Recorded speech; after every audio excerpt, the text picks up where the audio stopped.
بسم اللہ الرحمن الرحیم. قال اللہ تبارک و تعالی فی القرآن المجید ان الذین قالوا ربنا اللہ ثم استقاموا تتنزل علیہم الملائکۃ الا تخافوا ولا تحزنوا وابشروا بالجنۃ التی کنتم توعدون. آج میں نے آپ کے سامنے اعلیٰ حضرت اور شاعری اس موضوع پر میں نے کچھ گفتگو کرنی ہے. میں اپنی گفتگو شروع کرنے سے پہلے اعلیٰ حضرت رحمت اللہ علیہ کے کچھ ابتدائی حالات بتاتا چلوں. آپ 10 شوال المکرم کو پیدا ہوئے. آپ نے 4 سال کی عمر میں نازلہ قرآن پاک مکمل کر لیا. اسی عمر میں آپ عربی نہیں عجمی تھے. اسی عمر میں آپ نے عربی پر مہارت حاصل کر لی اور عربی بول چال شروع کر دی. جب آپ کی عمر 6 سال ہوئی تو آپ نے بھرے مجمع میں عشق رسول صلی اللہ علیہ وسلم پر پہلی تقریر کی. اس کے بعد دن گزرتے گئے. آپ نے درس نظامی شروع کیا. 13 سال یعنی 14 سال سے کچھ عرصہ پہلے 13 سال کے بعد آپ نے درس نظامی کمپلیٹ کیا.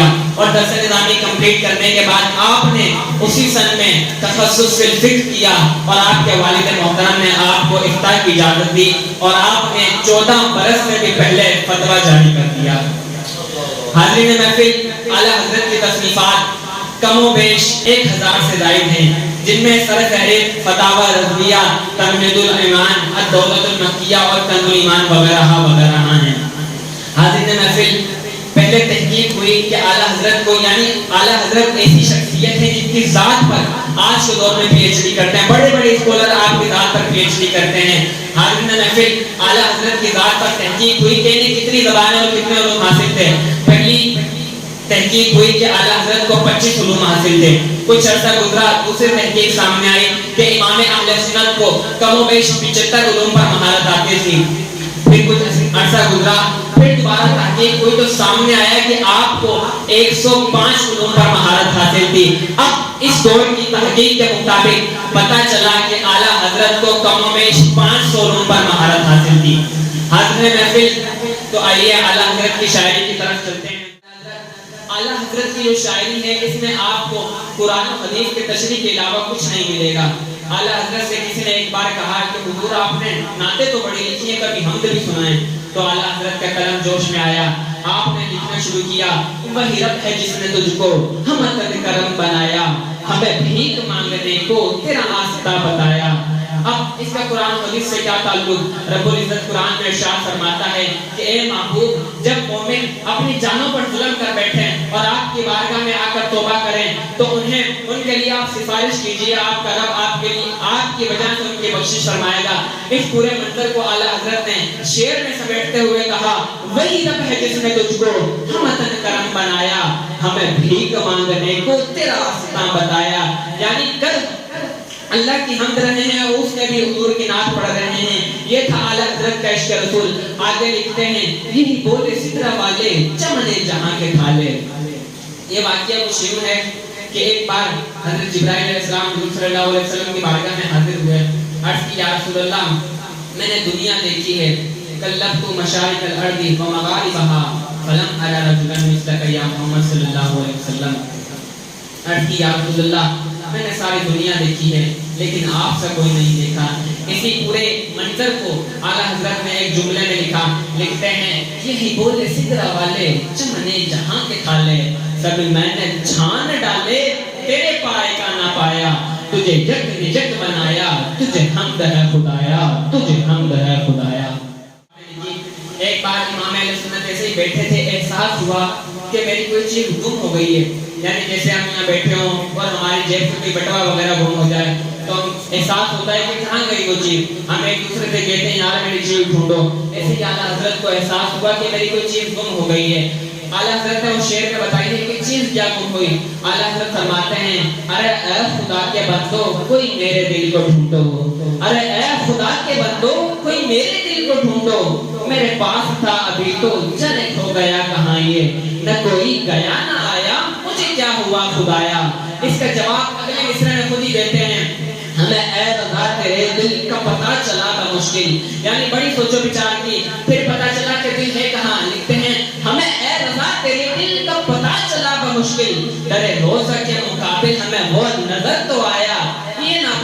کیسا پایا تجھے حمد ہے خدایا، تجھے حمد ہے خدایا۔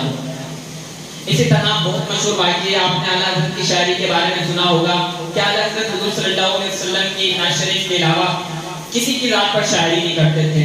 ایک بار کچھ لوگ آپ کی بارگاہ میں حاضر ہوئے، عرض کی یا سیدی فلاں ایک دیہات سوسائٹی ہے، وہاں کا ایک نواب ہے، نان پارا نواب ہے، جو اسے اپنی شاعری بڑی پسند ہے، یعنی وہ اپنی منقبتیں اپنے قصیدے لکھواتا ہے لوگوں سے اور انہیں بڑے تحائف دیتا ہے۔ آپ تو ماشاءاللہ پائے کے عالم دین اور شاعر بھی ہیں، آپ اس کے ذات کے بارے میں کوئی قصیدہ لکھیں، آپ کو بھی ڈھیر انعام دے گا۔ تو اعلیٰ حضرت نے قلم اٹھایا اور اعلیٰ حضرت نے ایسا قصیدہ لکھا کہ قلم توڑ کر رکھ دیا، لیکن اس نان پارے کے نواب کی شان میں نہیں لکھا، بلکہ قصیدہ ایسا لکھا کہ آج تک لوگ بڑے شوق سے سنتے بھی ہیں اور پڑھتے بھی ہیں۔ میرے امام نے قلم اٹھایا اور لکھنا شروع کیا۔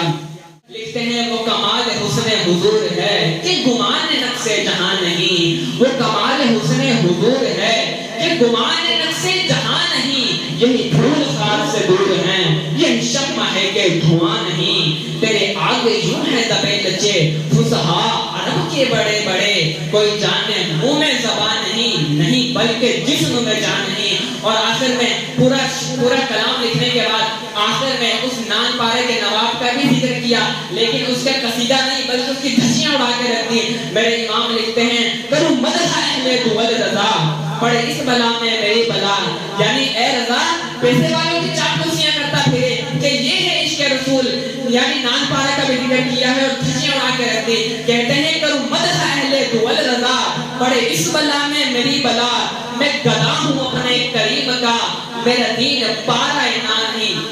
شروع میں دیکھیں غور کیجئے نان پارا، اور آخر میں اعلیٰ حضرت نے کہا میرا دین پارا نان ہی، یعنی آخری مصرے میں نان پارا کی بھی دھجیاں اڑا کے رکھ دی۔ یہ ہے میرے اعلیٰ حضرت کی شاعری اور عشق رسول۔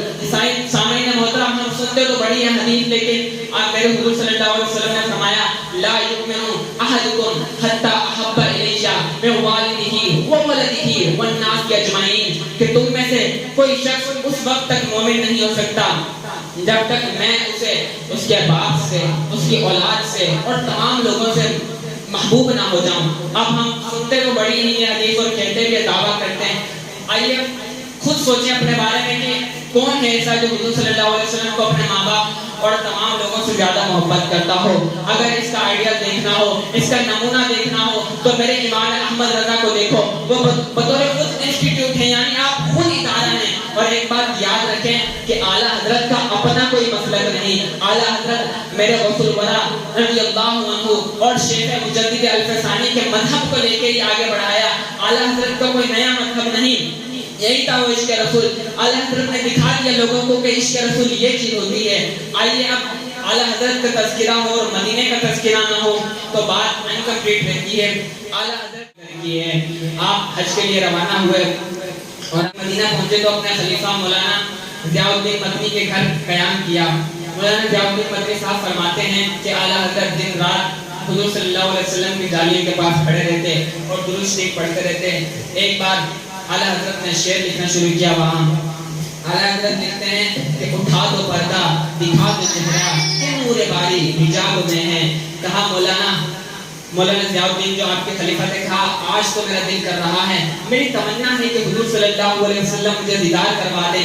آپ نے شعر لکھا وہاں پہ کہ اٹھا دو پردہ دکھا دو چہرہ کہ نور باری حجاب میں ہے۔ یہ شعر لکھ لیا لیکن حضور کا دیدار نہیں ہوا۔ آپ وہیں جالیوں کے پاس کھڑے رہے، ساری رات درود شریف پڑھتے رہے حتیٰ کہ صبح ہو گئی، فجر کی نماز کا وقت ہوا لیکن دیدار نہیں ہوا۔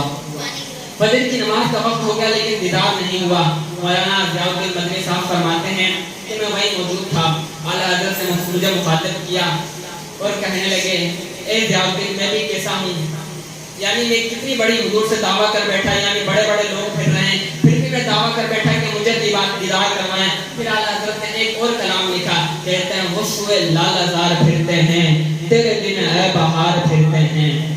آگے جا کے لکھا مولانا ضیاء الدین مدنی فرماتے ہیں مجھے مخاطب کیا اور کہا اے ضیاء الدین وہ دیکھو مصر کا بادشاہ، وہ دیکھو روم کا بادشاہ، وہ دیکھو یمن کا بادشاہ، ایسی گلی کا گدا ہوں جب کبھی حاضری ہو, اللہ پاک سب کو مدینے کی بعد حاضر نصیب فرمائے, تو آپ دیکھیں گے کہ وہاں کوئی ویلیو نہیں ہوتی کسی کی کہ یہ فلاں ملک کا بادشاہ ہے, فلاں ملک کا بادشاہ ہے, جو بھی آ رہا ہے صلی اللہ علیہ محمد کہتا آ رہا ہے. مولانا ضیاء الدین صاحب فرماتے ہیں کہ مجھے مخاطب کیا اور کہنے لگے وہ دیکھو روم کا بادشاہ, وہ دیکھو مصر کا بادشاہ, اور کہنے لگے اس گلی کا گدا ہوں میں جس میں مانگتے تاجدار پھرتے ہیں. اور آخر میں کہتے ہیں کہ کتنا بڑا دعویٰ کر دیا میں نے, کوئی کیوں پوچھے تیری بات رضا, تجھ سے کتے ہزار پھرتے ہیں. مولانا ضیاء الدین فرماتے ہیں کہ جب اعلیٰ حضرت نے یہ شعر پڑھا تو میں نے باخدا اپنی سر کی آنکھوں سے دیکھا کہ روزہ مبارک صلی اللہ علیہ وسلم کی جالیاں کھلتی ہیں. حضور صلی اللہ علیہ وسلم کے قدموں سے میں نے امام احمد رضا کو لکھتے دیکھا ہے. تو میں بے ساختہ بول اٹھا, یعنی میری لب کشائی ہوئی, میرے منہ سے بے ساختہ نکلا. میں نے کہا ہر کوئی پوچھے گا تیری بات رضا, اب ہر کوئی پوچھے گا تیری بات رضا, تیرے عاشق ہزار پھرتے ہیں, تیرے عاشق ہزار پھرتے ہیں. اللہ تبارک و تعالیٰ سے دعا گو ہوں کہ ہمیں تعلیمات اعلیٰ حضرت پر عمل کرنے کی توفیق عطا فرمائے, اور آخری سانس تک امام احمد رضا مجدد الفسانی غوث الورا اور تمام اولیاء اللہ کا باادب بنائے, اور انہی کی تعلیمات پر عمل کرنے کی توفیق عطا فرمائے. وآخر دعوانا ان الحمدللہ رب العالمین.